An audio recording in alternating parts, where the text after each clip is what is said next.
¿Qué tal, amigos? Otra vez el profesor Ramón Romero en esta quinta entrega del estudio sobre el estado de los muertos. Antes de orar, quiero invitarles a que ustedes se suscriban a esta plataforma de YouTube.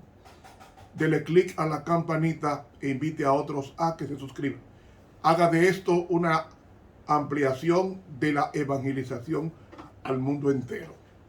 Vamos a tener la oración. Bendito Padre que estás en los cielos, te agradecemos por darnos el privilegio de poder predicar tu palabra. Que ésta no retorne a ti vacía, que convierta los corazones tanto del emisor como de los receptores, porque en Cristo te lo pedimos. Amén. Bien, mis hermanos y mis amigos, hoy vamos a estudiar un tema sumamente delicado. Ese tema delicado tiene que ver con lo que escribió el apóstol Pedro en Primera de Pedro, el capítulo 3. Los versículos, Primera de Pedro, capítulo 3, ¿verdad? Vamos a buscar Primera de Pedro, el capítulo 3.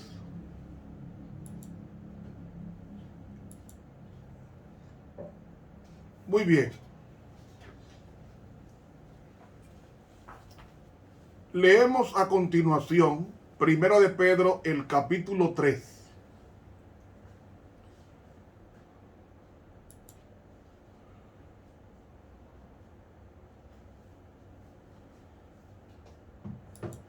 Dice así, versículos 18 al 22.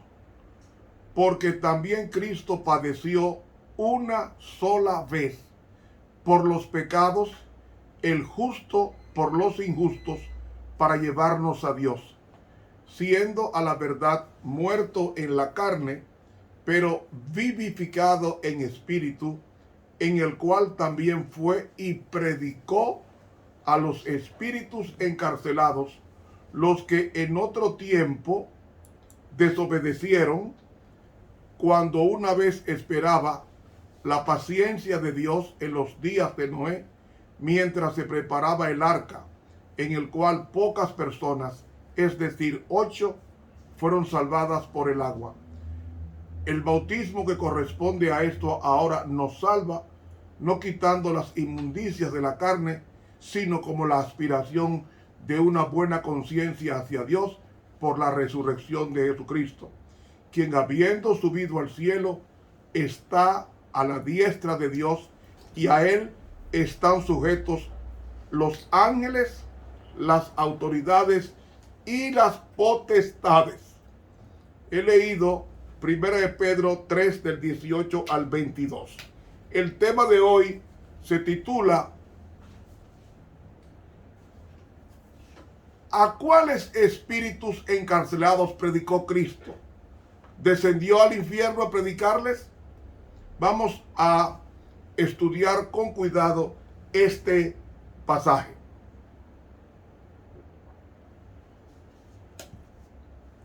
Muchos sostienen que el pasaje que recién he leído apoyan la doctrina de la inmortalidad del alma, del estado consciente de los muertos, y que durante el intervalo entre su crucifixión el viernes, que murió a las 3 de la tarde, hasta el domingo, que resucita oscuro aproximadamente a las 4 de la mañana, en ese lapso creen que Cristo descendió al Hades, es decir, al reino figurado de los muertos, para predicar a los espíritus desencarnados que se encontraban allí.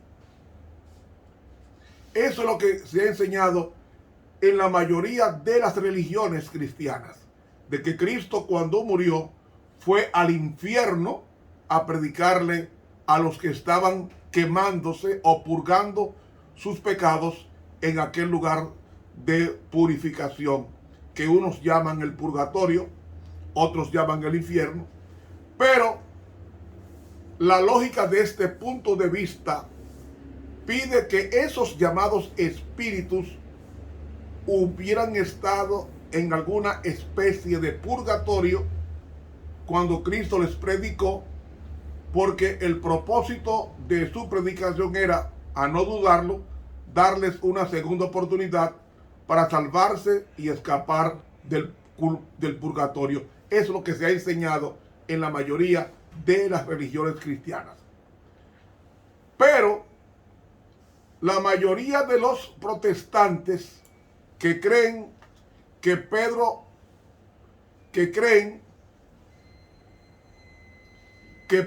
enseña aquí que el hombre está consciente en la muerte, es decir, se da cuenta de todo lo que pasa a su alrededor. Y se horrorizarían los que piensan así en aceptar las doctrinas del purgatorio y la no menos antibíblica de una segunda oportunidad para salvarse.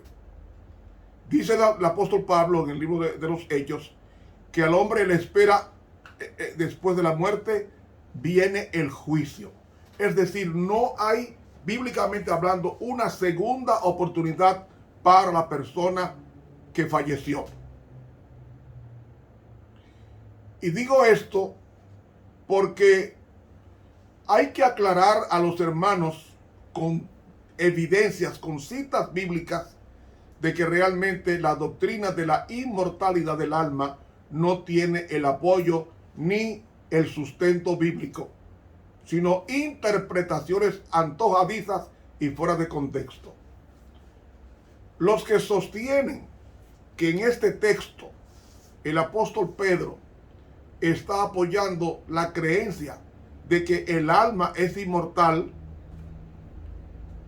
deben también explicar por qué Jesús favoreció a los espíritus de los pecadores muertos en el tiempo de Noé y no les dio la misma oportunidad a los de otras generaciones. La palabra de Dios enseña claramente que los seres humanos deben aceptar la salvación en esta vida presente, porque su tiempo de gracia personal concluye con la muerte. Porque la Biblia dice en Eclesiastés 12:7, y el cuerpo vuelve a la tierra, o el polvo vuelve a la tierra que lo dio, y el espíritu sube a Dios que lo dio. Y el polvo vuelve a la tierra como era, y el espíritu sube a Dios que lo dio. ¿Qué espíritu es el que sube a Dios? El espíritu que sube a Dios que lo dio es la vida prestada cuando tú naciste o cuando tú fuiste, estaba en gestación. Dios te dio la vida en el vientre de una madre hasta que tú naciste, creciste y moriste, o tendrás que morir. Ese proceso, el hombre tiene solamente esta vida para cambiar.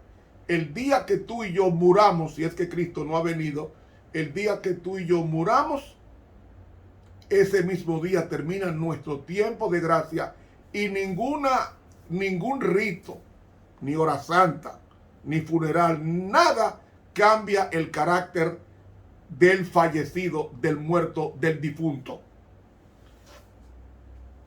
El mismo Jesús, en Mateo capítulo 16 y el versículo 27 dice: porque el Hijo del Hombre vendrá en la gloria del Padre, y entonces pagará a cada uno conforme a sus obras. ¿Cuándo es que Cristo va a pagar a cada uno conforme a sus obras? Cuando Él venga por segunda vez. Porque vino por primera vez hace 2000 años, murió por el hombre, se fue al cielo a preparar lugar, y esa preparación lo está haciendo en el santuario celestial. Además, hemos enseñado en otros estudios pretéritos que los muertos nada saben, según Eclesiastés 9, 5 al 6, que reza así: porque los que viven saben que han de morir, pero los muertos nada saben, porque su memoria es puesta en olvido. Si la memoria, que es donde está la conciencia, está al olvido, a los primeros 4 minutos, al faltarle el oxígeno al cerebro, muere. Y si muere el cerebro, también los pensamientos mueren. Por eso es que leemos: porque los que viven saben que han de morir, mas los muertos nada saben, ni tienen más paga, porque su memoria es puesta en olvido. También su amor, o sea, sus sentimientos, buenos y malos, también su amor y su odio y su envidia fenecieron ya, y nunca más tendrán parte en todo lo que se hace debajo del sol. ¿Qué está diciendo con esto Salomón y la palabra de Dios? Que cuando uno muere, uno entra en un estado de una inconsciencia, como el sueño, que Jesús compara la muerte en Juan 11 como un sueño. Y he dicho que nadie sabe que está durmiendo hasta que despierta. Así mismo es la muerte. Si hay inconsciencia en el sueño, pues mucho más en la muerte, donde no hay oxigenación en el cerebro.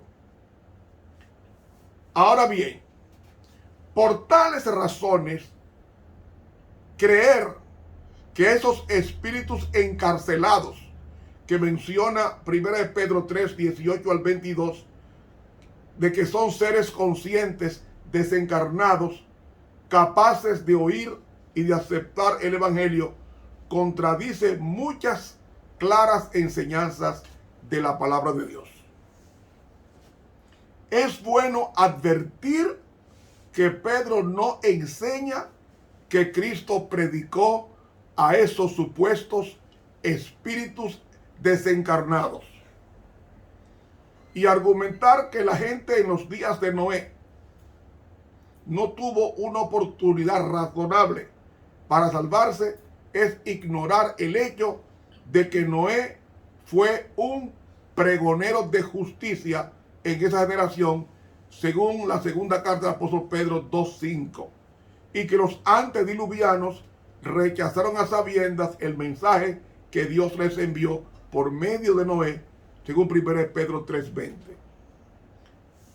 Así que la paciencia de Dios no hubiera esperado en los días de Noé mientras se preparaba el arca, a menos que ellos o que aquellos a quienes Dios esperaba tan pacientemente no hubieran tenido la oportunidad de creer y de obedecer.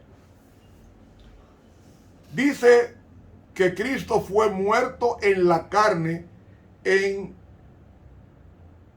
1 Pedro 3:18, siendo a la verdad muerto a la carne.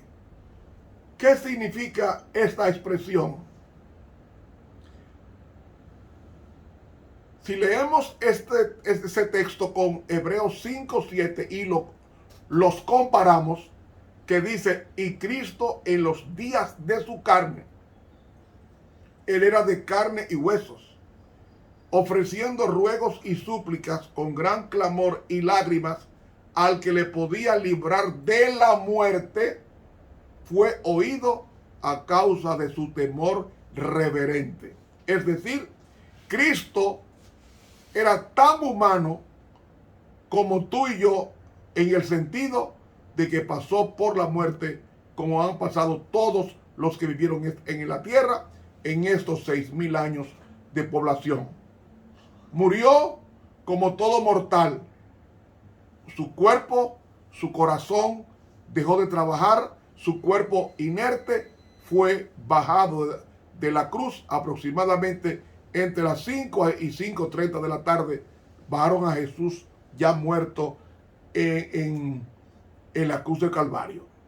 Ahora, como Cristo murió en la carne, o sea, de carne y hueso, nos dice que fue, Pedro nos dice que fue vivificado en el Espíritu. En Juan capítulo 5, versículo 21, nos dice el mismo Señor: porque como el Padre levanta a los muertos y les da vida, así también el Hijo a los que quiere da vida. Pregunto, ¿quién fue que resucitó a Cristo de la tumba? Según Cristo, en Juan 5:21 dice que el Padre levanta a los muertos y les da vida. Entonces, ¿por vía de quién el Padre resucita a Jesús? En Romanos, el capítulo 8, explica cómo vivificó el Espíritu a Cristo. Romanos 8:11 leemos: y si el Espíritu de aquel que levantó de los muertos a Jesús mora en vosotros, el que levantó de los muertos a Cristo Jesús vivificará también vuestros cuerpos mortales por su Espíritu que mora en vosotros. Pregunto, ¿quién entonces resucita a Cristo? Oiga, el Espíritu Santo. Le voy a explicar cómo.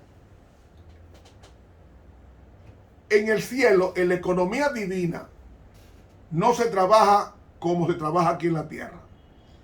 En el cielo hay una íntima cooperación de todos los seres que viven en el universo. Dios, un ser que nunca fue creado, porque Él es la vida, y la vida no comienza con la muerte ni con la nada. La vida es vida. Por eso es que Dios siempre ha existido, porque Dios es la vida. Jesús dijo: yo soy el camino, la verdad y la vida. Ahora bien, si ustedes leen conmigo el Evangelio en símbolos, que es Apocalipsis, en el capítulo 1, leemos a continuación cómo es que obra Dios. Capítulo 1, versículo 1. Oiga cómo dice: la revelación de Jesucristo que Dios le dio para manifestar a sus siervos las cosas que deben suceder pronto. Las declaró enviándola por medio de su ángel a su siervo Juan. ¿Ven? Aquí me está diciendo en el capítulo 1, versículo 1, cómo es que obra la divinidad. El Padre concibe el plan y le entrega el plan al Hijo. El Hijo ejecuta el plan y luego el Espíritu Santo concluye donde se quedó el plan. ¿Dónde murió Cristo? En el Calvario. Cuando Cristo asciende al cielo, no podía estar en todas partes al mismo tiempo, porque subió de carne y huesos, y ya Cristo no usa la inmortalidad porque se la entregó al Padre. No fue que la perdió, sino que se la entregó al Padre para que se la guardara mientras Él se humanaba en la tierra y ascendía al tercer día al cielo con esa humanidad glorificada para ser humano eternamente con nosotros, los que hayamos de ser salvos por su gracia y por su sangre. Entonces, el Espíritu, Cristo envía al Espíritu Santo, que es el otro consolador, y cuando dice otro se refiere a otro de su mismo nivel, porque el vocablo que usa en griego es alos, que significa otro de mi mismo rango. Entonces, Dios Padre le entrega el plan al Hijo. El Hijo ejecuta el plan y le entrega el plan consumado al Espíritu Santo para que el Espíritu Santo continúe donde Cristo se quedó. Y entonces el Espíritu Santo se derrama en el aposento alto, en Hechos 2, se derrama para extender y para proclamar este mensaje al mundo entero. Y cuando termine la evangelización, entonces viene el fin. Ahora, ¿qué pasa? Según Apocalipsis 1:1, dice que entregó el Espíritu Santo el mensaje a los ángeles, y los ángeles a los profetas como Juan, y Juan a las 7 iglesias. Es así como trabaja Dios. Va dando participación a todo. Dios Padre le entrega al Hijo el plan. El Hijo ejecuta el plan. El Espíritu Santo continúa donde se quedó el plan.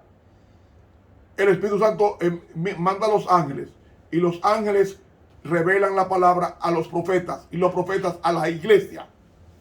Es así que trabaja Dios. Entonces, fue el Espíritu Santo quien resucita a Cristo. Pero, en el versículo 19 de 1 de Pedro, capítulo 3, nos dice, en el cual también fue y predicó a los espíritus encarcelados. La palabra predicar, que aparece ahí en el griego bíblico, es la palabra querizo. Y esa palabra aparece 61 veces en el Nuevo Testamento. Y tiene por lo menos 3 acepciones.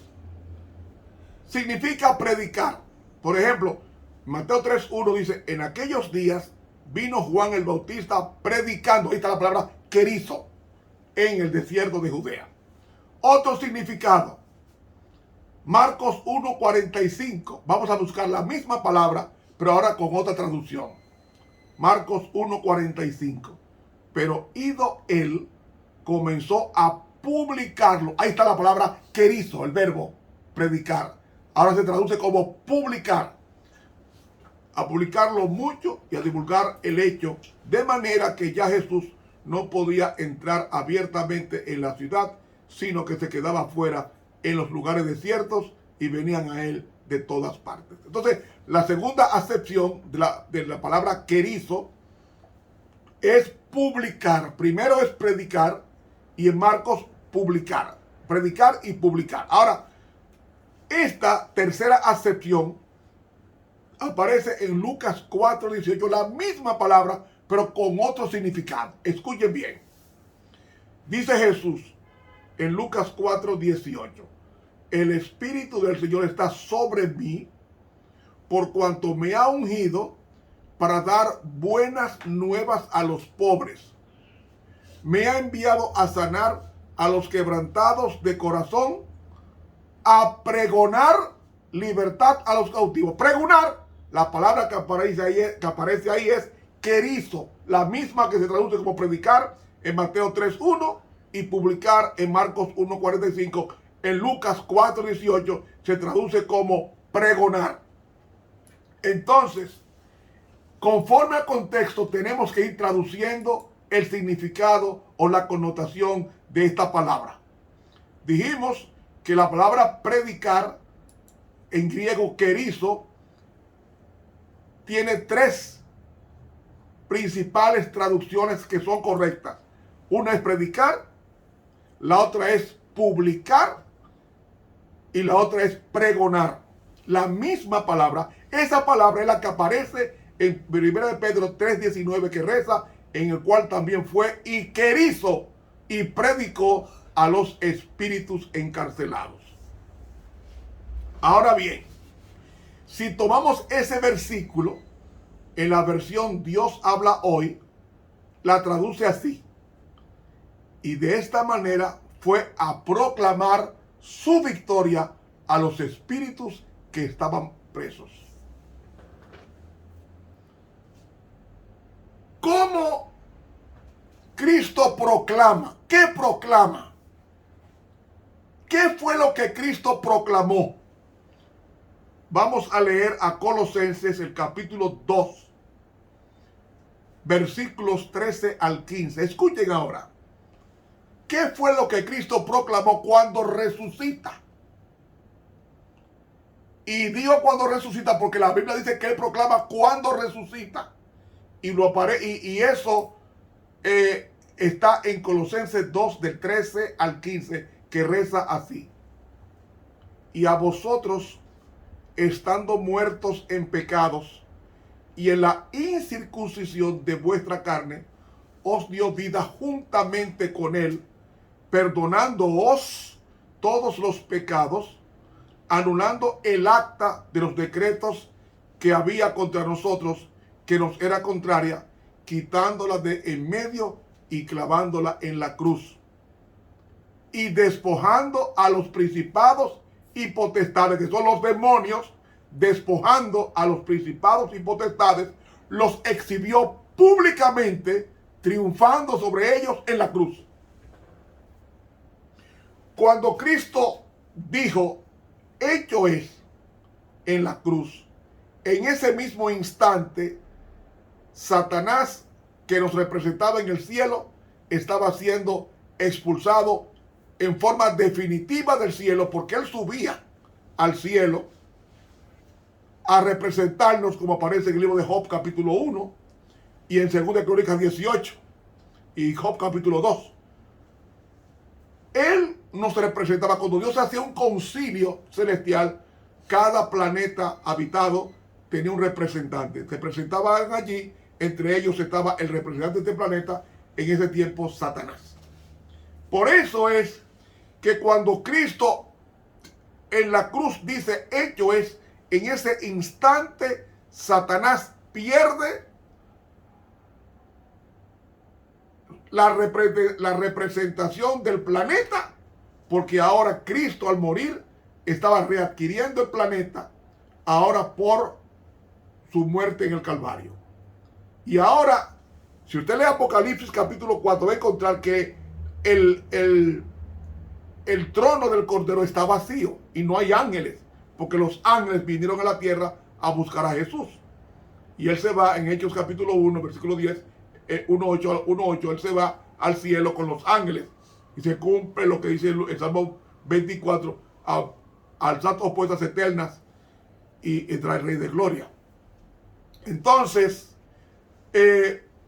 Cristo al resucitar despoja a los principados y potestades, es decir, a Satanás y los demonios, de su poder sobre su iglesia. Y ahora Satanás tiene poder sobre los que le sirven, los que le obedecen, no sobre los hijos de Dios convertidos.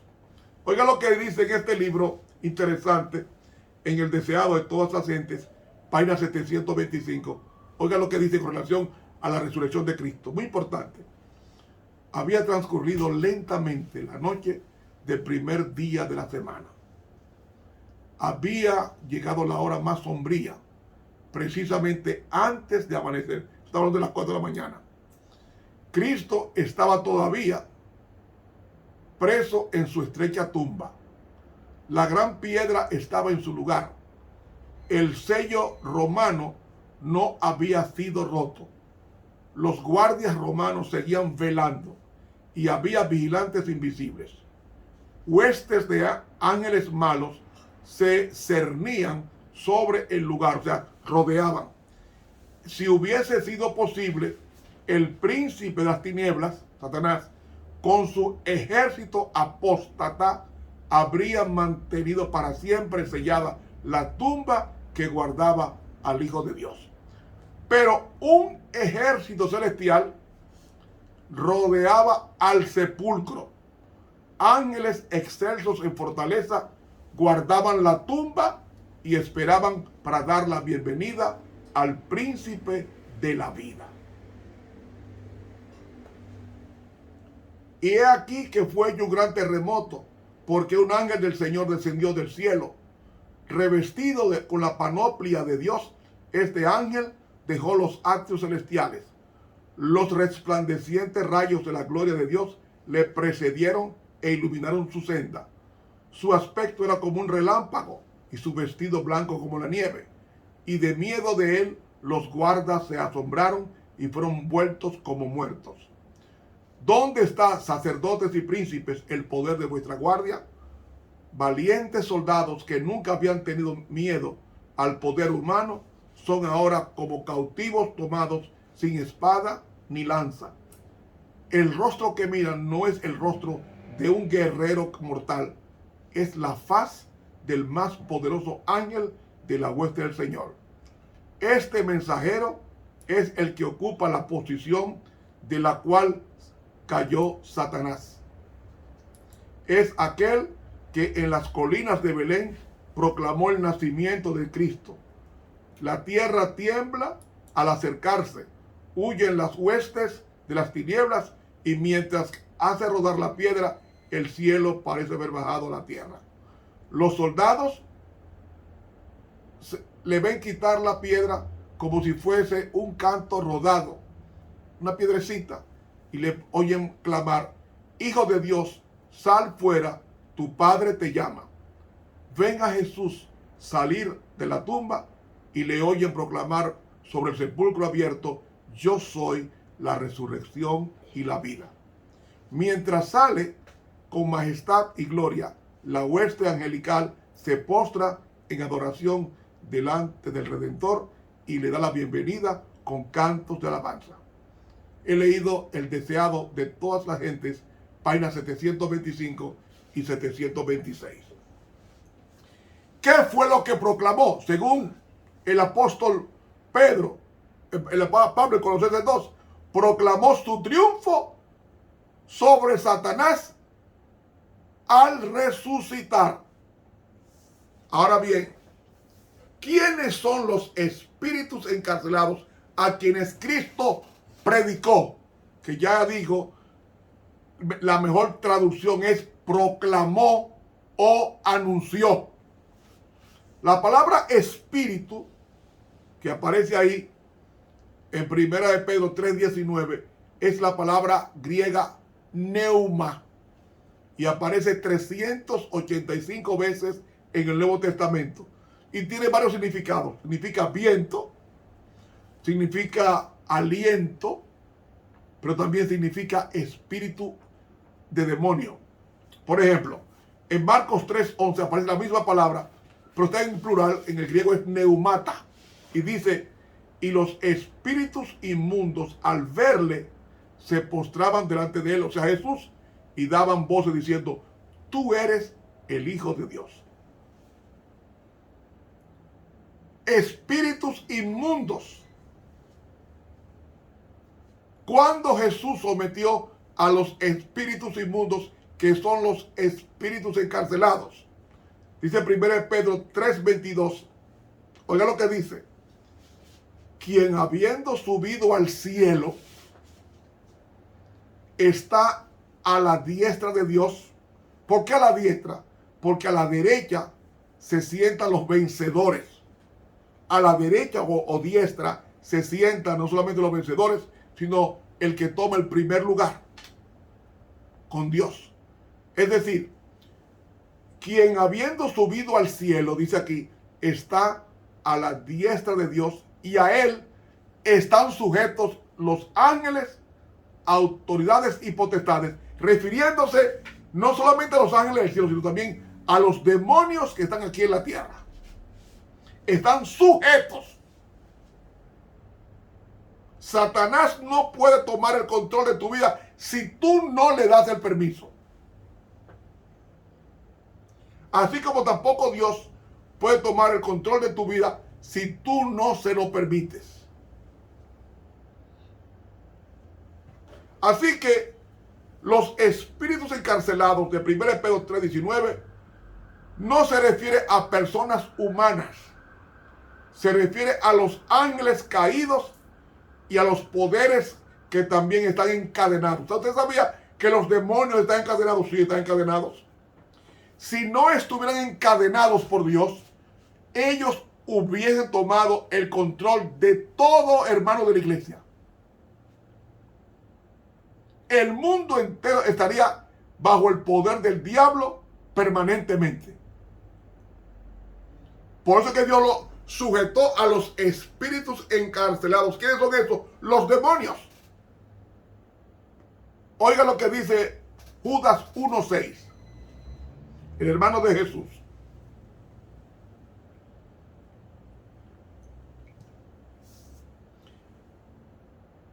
Y a los ángeles que no guardaron su dignidad sino que abandonaron su propia morada en el cielo, los ha guardado bajo oscuridad en prisiones eternas para el juicio del gran día. Todos los demonios están sometidos a Cristo. Al Cristo resucitar, toda autoridad me ha sido conferida en el cielo y en la tierra, proclamó Jesús en Mateo 28, del 18 al 20. Y dice Filipenses 2, con relación a esto, dice Filipenses el capítulo 2, y el versículo 9, por eso Dios también lo exaltó sobre todas las cosas a Cristo y le dio un nombre que es sobre todo nombre, para que en el nombre de Jesús se doble toda rodilla de los que están en los cielos, en la tierra y debajo de la tierra, y toda lengua confiese que Jesucristo es el Señor, para gloria de Dios Padre.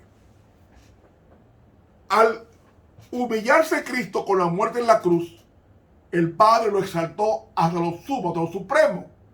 Y ahora todo ser creado, llámese ángeles o demonios que se convirtieron con el tiempo en demonios por desobedecer a Dios, todos y los seres humanos, todos están sometidos bajo el poder de Cristo, bajo su control.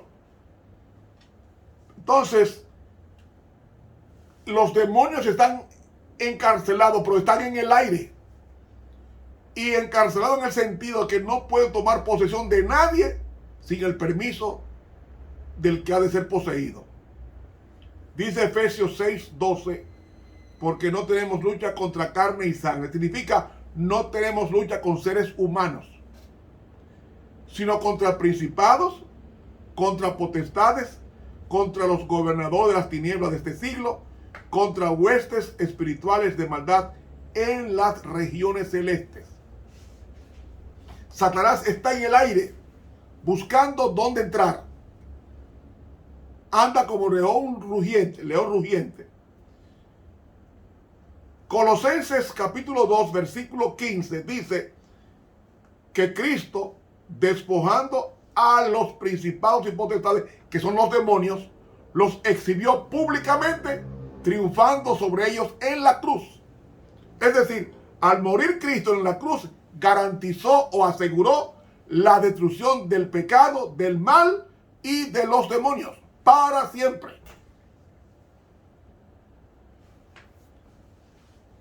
En Apocalipsis capítulo 20 dice, vi un ángel que descendía del cielo. Ese ángel es Cristo, que viene por segunda vez como el arcángel Miguel, con la llave del abismo y una gran cadena en la mano, y prendió al dragón, la serpiente antigua, que es el diablo y Satanás, y lo ató por 1000 años, y lo arrojó al abismo y lo encerró, y puso su sello sobre él, para que no engañase más a las naciones, hasta que fuesen cumplidos 1000 años. Y después de esto, debe ser desatado por un poco de tiempo. Versículo 7, cuando los 1000 años se cumplan, Satanás será suelto de su prisión. Todos los demonios están sujetos al poder de Cristo. Y solamente pueden entrar si usted se lo permite que entre. ¿Cómo los demonios entran a una persona? Desobedeciendo la palabra de Dios. Ahí mismo van entrando poco a poco hasta que toma el control completo de la persona. Cae en posesión demoníaca y es un títere del maligno. Segundo de Pedro 2:4 dice, porque si Dios no perdonó a los ángeles que pecaron, sino que arrojándolos al infierno, los entregó a prisiones de oscuridad para ser reservados al juicio. ¿Ves? La Biblia es reiterativa de que los demonios están sujetos a Cristo. Y si los demonios hacen daño, se debe única y exclusivamente al permiso que da Dios a petición de los hombres.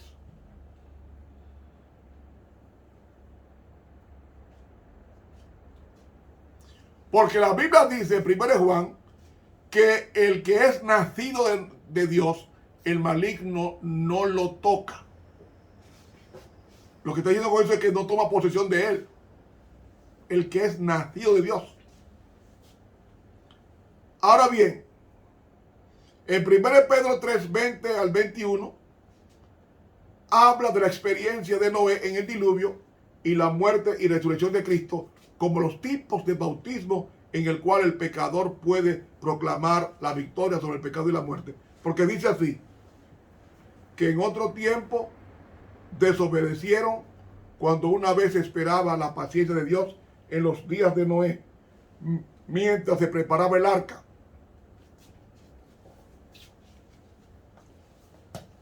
En la cual pocas personas, es decir, 8, fueron salvadas por agua. El bautismo que corresponde a esto ahora nos salva, no quitando las inmundicias de la carne, sino como la inspiración de una buena conciencia hacia Dios por la resurrección de Jesucristo. Ve, toma Pedro el ejemplo de Noé y el diluvio para decir, para referirse al bautismo, de que el pecador, cuando se bautiza, está proclamando la victoria sobre el pecado y la muerte, así como lo hizo Cristo, la victoria en la cruz sobre nuestros pecados y la muerte también eterna.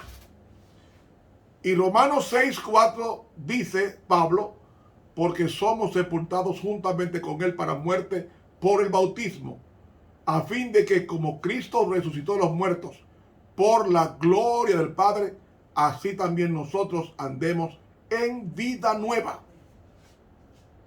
Así que, mi hermano, el texto de 1 Pedro 3, 18 al 20 no enseña que Cristo predicó a los espíritus de los muertos en el infierno o purgatorio después de su muerte en la cruz, sino que simplemente no valida o no apoya la creencia en una prisión intermedia o limbo de las almas inmortales entre la muerte y el cielo, como algunos están enseñando hoy día la mayoría de las religiones. Cuando Cristo murió en la cruz, fue sepultado y no hizo nada hasta que resucitó. No lo digo yo. Cuando Cristo murió no fue al cielo. Fue al tercer día cuando resucita que Jesús va al cielo. Y en Juan 20, del 11 al 17, dice, pero María estaba fuera llorando junto al sepulcro, y mientras lloraba, se inclinó para mirar dentro del sepulcro, y vio a 2 ángeles con vestiduras blancas que estaban sentados el uno a la cabecera y el otro a los pies, donde el cuerpo de Jesús había sido puesto. Y le dijeron, mujer, ¿por qué lloras? Les dijo, porque se han llevado a mi Señor y no sé dónde le han puesto. Cuando había dicho esto, se volvió y vio a Jesús que estaba allí, mas no sabía que era Jesús. Jesús le dijo, mujer, ¿por qué lloras? En el griego dice, ¿por qué estás llorando? ¿A quién está buscando? Ella, pensando que era el hortelano, le dijo, Señor, si tú lo has llevado, dime dónde lo pusiste y yo lo llevaré. Jesús le dijo, María. Volviéndose, ella le dijo, Raboní, que quiere decir maestro. Jesús le dijo, no me toques, porque aún no he subido a mi Padre. ¿Ven? Al tercer día, cuando Cristo resucita, todavía no había subido al Padre. Jesús le dijo, no me toques. La traducción es incorrecta. La traducción debe ser, no me detengas, o para de abrazarme, porque se arrojó a los pies de Jesús para adorarle. Y él le dijo, no me detengas, es decir, no me retengas hasta que mi Padre, yo reciba de él la aprobación del sacrificio en el Calvario. Jesús le dijo, no me toques, es decir, la mejor traducción es, no me detengas o para de agarrarme, porque aún no he subido a mi Padre, mas ve a mis hermanos y diles, subo a mi Padre y a vuestro Padre, a mi Dios y a vuestro Dios. ¿Ven? Según Juan 20, Jesús no fue a ninguna parte cuando murió. Ni fue al infierno, ni fue al purgatorio, ni fue al limbo, ni tampoco fue al cielo. Ni tampoco predicó a nadie durante el periodo transcurrido entre su muerte y resurrección. Porque la Biblia que él inspiró dice que los muertos nada saben y su memoria es puesta en el olvido. Eclesiastés 9, 5 al 6. Ahora, cuando Cristo resucita, predicó a los espíritus encarcelados. ¿Qué significa eso? Que proclamó a los espíritus demoníacos que él había triunfado sobre la muerte y la cruz, porque él era la resurrección y la vida, y los que creen en él, aunque estén muertos, volverán a vivir. Y eso va a ser cuando Cristo venga por segunda vez. Hermanos, y dije hace unos minutos que la muerte de Cristo garantizó la destrucción del pecado, de los pecadores y de Satanás y sus demonios. Lo dice Apocalipsis capítulo 20, versículos 7 al 10, que reza así: cuando los 1000 años se cumplan de apresamiento de Satanás, Satanás será suelto de su prisión. ¿Cuál es la prisión? No podré engañar, porque todos estarán muertos. Cuando resuciten los malos, entonces Satanás reanudará sus tentaciones y saldrá a engañar a las naciones que están en los 4 ángulos de la tierra, a Gog y a Magog. ¿Quién es Gog y Magog? 2 naciones enemigas que iban a destruir al pueblo de Israel en el Antiguo Testamento. Dice, a fin de reunirlos para la batalla, el número de los cuales es como la arena del mar, o sea, miles de millones. Y subieron sobre la anchura de la tierra y rodearon el campamento de los santos y la ciudad amada. Atención ahora. Y de Dios descendió fuego del cielo y los consumió. Y el diablo que los engañaba fue lanzado en el lago de fuego y azufre, donde estaban la bestia y el falso profeta, y serán atormentados día y noche por los siglos de los siglos. Ahora, por los siglos de los siglos, ¿qué significa? Hasta que, mientras haya combustión en el cuerpo, arderá hasta que se extinga el combustible. Lo encontramos en Judas, explicado bien claro en Judas. Judas, el capítulo, dice, Judas 1, versículo 7. También Sodoma y Gomorra y las ciudades vecinas, las cuales de la misma manera que aquellos, habiendo fornicado e ido en pos de vicios contra la naturaleza, o sea, la sodomía o homosexualidad, fueron puestos por ejemplo, sufriendo el castigo del fuego eterno. Allí me dice que Sodoma y Gomorra están ardiendo el fuego eterno. Ahora usted va a Sodoma y Gomorra, usted va a encontrar que en el sitio donde estaban ellas, lo que hay es mucha agua, las aguas del mar muerto. Pero la Biblia me dice que están ardiendo eternamente. Están ardiendo, ¿en qué sentido? En el sentido de mientras haya algo que quemar en ellas, se van a quemar. Cuando terminó de quemar todo, entonces se convirtieron en cenizas. En ceniza. Entonces, tú vas a Sodoma y Gomorra, vas a encontrar que no está ardiendo. Sin embargo, aquí me dice que es el castigo del fuego eterno. Pues es el mismo significado de la palabra, la expresión, y fue lanzada y serán atormentados día y noche por los siglos de los siglos. Significa que es eterno en las consecuencias, no que van a durar eternamente cogiendo fuego. ¿Por qué? Porque la combustión irá apagando todo hasta que quede ceniza. ¿Y qué garantía o qué seguridad tengo yo de esto? Porque Malaquías capítulo 4, versículo 1 lo dice bien claro. Porque aquí viene el día ardiente como un horno, y todos los soberbios y todos los que hacen maldad serán como estopa. ¿Qué es estopa? Paja. La paja arde rápidamente. Aquel día que vendrá los abrazará de calor, ha dicho Jehová de los ejércitos, y no les dejará ni raíz que es el diablo, ni Rama, que son los seguidores. La Biblia enseña que Satanás va a ser destruido para siempre.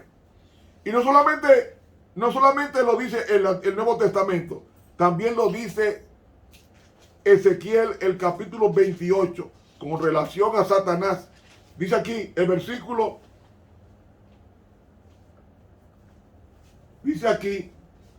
versículo 19. Todos los que te conocieron de entre los pueblos se quedarán atónitos por causa tuya. Serás objeto de espanto y para siempre dejarás de existir. Satanás, los demonios, los impíos, todos van a ser destruidos con el fuego eterno en consecuencia, no que van a arder por los siglos sin fin, porque el combustible que hay en cada persona, llámese Satanás, demonios u hombres y mujeres, toda esa combustión se va a apagar un día. En el día del castigo van a durar unos días o unos años, pero van a terminar extinguiéndose para siempre, porque para siempre dejará de ser. Es la promesa que Dios le dijo a su iglesia en Ezequiel 28, 19. No les va a dejar ni raíz, que es Satanás, ni rama, que son sus seguidores.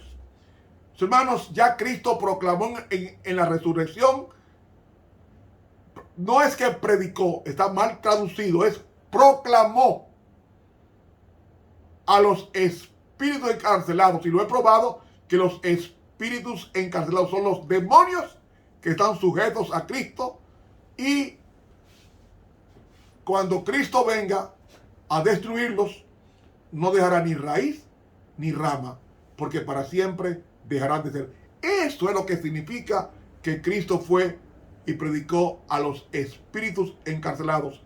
O sea, predicar no, proclamó a los espíritus demoníacos sobre la victoria de su resurrección, porque fue fiel hasta la muerte y muerte de cruz, y al morir le garantizó al planeta Tierra que Dios lo va a hacer de nuevo, lo va a hacer nuevo, y va a destruir a los malos y a Satanás y a sus demonios, y va a ser una tierra nueva y un cielo nuevo donde va a morar la justicia. Yo te invito, mi amigo y mi amiga, a que le crea la palabra de Dios, porque el mundo pasa y sus deseos, mas el que hace la voluntad del Señor permanecerá para siempre. Que Dios nos bendiga y nos ayude a suscribirnos a este canal de YouTube Ramón Romero. Denle clic a la campanita. Para una próxima entrega sobre el estado de los muertos, vengo con más. Tengo mucho material para explicarle a ustedes con relación a esto. Así que, hermanos, gracias por disponer de su tiempo y escuchar este tema. Que Dios nos bendiga. Estuvo con ustedes el profesor de teología Ramón Romero. Bendiciones.